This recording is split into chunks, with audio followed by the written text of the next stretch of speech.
Supreme court ने अनुसूचित जाति एवं जनजाति को मिलने वाले आरक्षण में उपवर्गीकरण के अपने फैसले के खिलाफ दायर याचिकाओं को खारिज कर दिया है। शीर्ष अदालत ने 1 अगस्त को ही इस संबंध में फैसला दिया था और कहा था यदि राज्य सरकारों को जरूरी लगता है कि एससी और एसटी कोटे के भीतर ही कुछ जातियों के लिए सब कोटा तय किया जा सकता है और इसका एक वर्ग ने विरोध किया था और आंदोलन भी किया था। इसके अलावा याचिकाएं दाखिल की गई थी।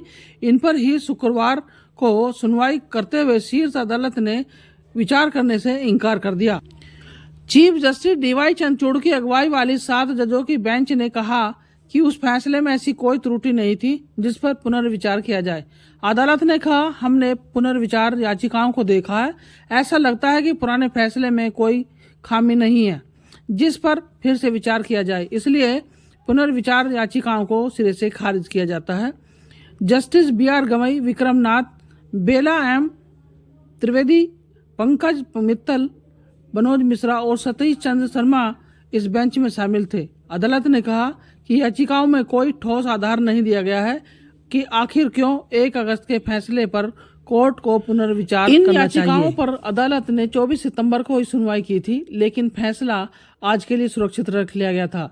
इन याचिकाओं को संविधान बचाओ trust, Ambedkar global mission, all India SC/ST railway employ association समेत कई संस्थाओं की ओर से दायर किया गया था। सुप्रीम कोर्ट की संवैधानिक बेंच ने 1 अगस्त को ही 6-1 के बहुमत से फैसला दिया था।